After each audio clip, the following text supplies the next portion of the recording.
তাড়াতাড়ি ওঠো। মেম্বারের দুই মেয়ে আজকে আমাকে রাস্তার মাঝখানে আমার কলার ধরে জোর জবরদস্তি করেছে। মেম্বারের মেয়েগুলো আবারও তোর সাথে জোর জবরদস্তি করেছে, কলার ধরেছে। হায় রে আবুল, আজকে তো ওদের খেলা শেষ করে দেবো একদম। কি রে মেম্বারের মেয়ে, তোদের কি খেয়ে কোনো কাজ নেই যে রাস্তায় ছেলেদের সাথে জোর জবরদস্তি করিস? দেখ আজকে বুলবুলি তোদের কি হাল করে না। কি রে আবুল, তোর বোনকে নিয়ে এসেছিস দেখে ভয় পাবো নাকি? দেখ তোর বোন আজ এখান থেকে জিন্দা যেতে পারে কিনা সেটাই আসল কথা, বুঝলি?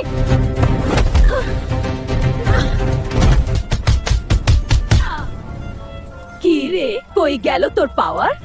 ভাই মেম্বারের মেয়ের হাত থেকে আমার বোনকে লাইক করে শক্তি দাও, তারপর দেখো বুলবুলির পাওয়ার।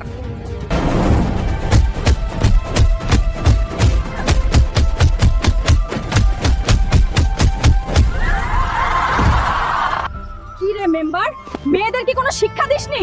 আজকে শুধু ওয়ার্নিং দিয়ে গেলাম, নেক্সট টাইম কিন্তু খুঁজেও পাবি না। ভাই তোর বোন থাকতে